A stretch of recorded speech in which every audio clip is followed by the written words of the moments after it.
नमस्कार, मैं अजय झा अपने चैनल एस्ट्रो व्यू पॉइंट के माध्यम से एक बार फिर आप लोगों के सामने हूँ। आज दो पर्व है। 5 दिवसीय दीपावली महोत्सव का समापन का दिन है। पहला पर्व है भैया दूज का और दूसरा है चित्रगुप्त पूजा का। बारी से हम लोग इसके बारे में जानने का प्रयास करेंगे। सबसे पहले हम लोग जाने कि चित्रगुप्त पूजा क्या है। चित्रगुप्त पूजा वास्तव में हम लोग के पाप पुण्य का हिसाब किताब रखने वाले जो देवता हैं उनके पूजन का दिवस है। बहुत सारे लोग ये जानते हैं कि हमारे यहाँ जो कायस्थ समाज के लोग होते हैं वही उन्हीं के देवता हैं, जबकि ये मिथक है, ये गलत है। चित्रगुप्त महाराज हम सभी के देवता हैं, क्योंकि पाप पुण्य हम सभी करते हैं। सभी का लेखा जोखा उनके पास होता है, तो उनका हम पूजन करते हैं, उनको महत्व देते हैं, उनका सम्मान करते हैं, ताकि वे अपने काम को और पारदर्शिता से कर पाएं। बहुत सारे चित्रगुप्त मंदिर वगैरह भी हैं बने हुए, वहाँ पर पूजन होता है। घरों में भी पूजन होता है। व्यक्तिगत रूप से मैं भी अपनी लेखनी को चित्रगुप्त रूप मान करके उसका भी पूजन किया करता हूँ। आप सबों को भी करना चाहिए जितना आपसे संभव हो सके। दूसरा पूजन हमारे यहाँ है आज भैया दूज का। भैया दूज, ऐसा दूज जिसका संबंध भाई से होता है। वास्तव में भाई बहन का त्यौहार यही है। टेलीविज़न ने या बहुत तरह के प्रचार के संसाधनों ने भैया दूज को रक्षाबंधन से जोड़ दिया, ये भाई बहन का त्यौहार है। ऐसा नहीं है। अगर आप रक्षाबंधन के इतिहास में जाएंगे तो पहले इंद्राणी ने इंद्र की को सूत्र बांधा था। आज भी पंडित लोग पूजा के बाद रक्षा सूत्र बांधते हैं, तो वो उसके बहन थोड़ी हो जाते हैं, भाई बहन का रिश्ता थोड़ी होता है। सोचने वाली बात है।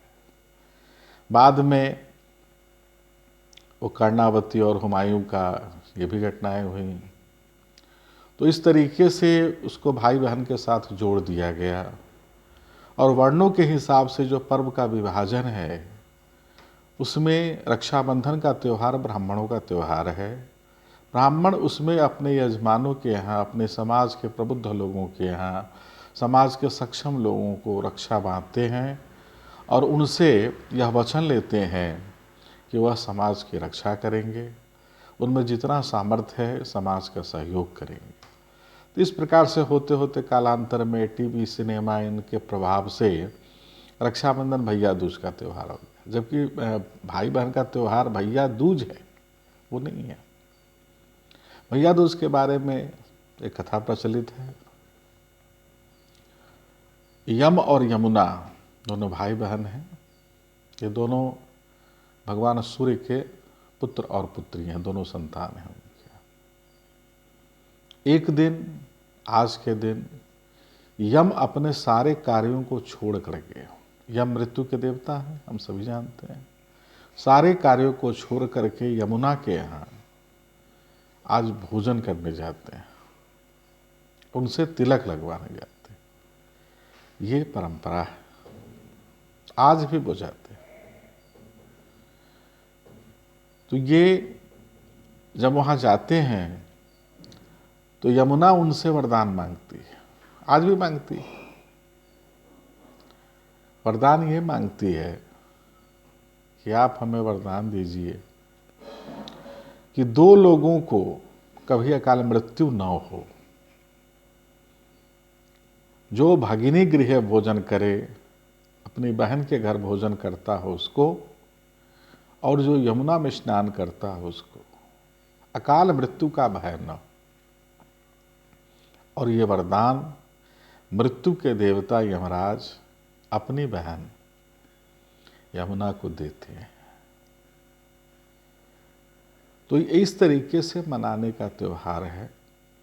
आप बहन को क्या देते हैं, नहीं देते हैं, ये तो अलग विषय वस्तु है। मेन तो अपनी श्रद्धा का भाव होता है।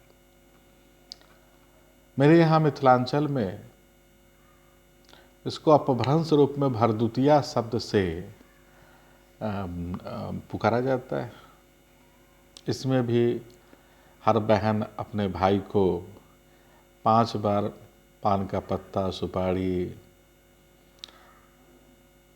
ये सब हाथ में रख करके और जल गिरा करके उसे संकल्पित कराती हैं कि आप समाज की, हमारे संस्कृति की, हमारे देश की और मेरी रक्षा आप करेंगे। और ईश्वर से प्रार्थना करती है कि हे ईश्वर, आप मेरे भाई को इतने समर्थ बनाएं कि वो इन सब दायित्वों का, इन सब वचनों का निर्वहन कर सके। तो ऐसा नहीं है कि ये जो भी संस्कृति को मानने वाले, हमारे यहाँ ऐसी परंपरा नहीं है तो हमको नहीं करना चाहिए। अच्छी चीज़ें किसी भी संस्कृति की हैं तो हमको करनी चाहिए।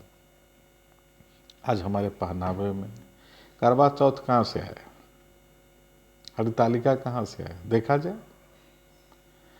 जबकि हरितालिका का संबंध स्त्री से है, सबको करना चाहिए, लेकिन लोग कुछ क्षेत्र के हिसाब से उसको बांट देते हैं, जो कि गलत है।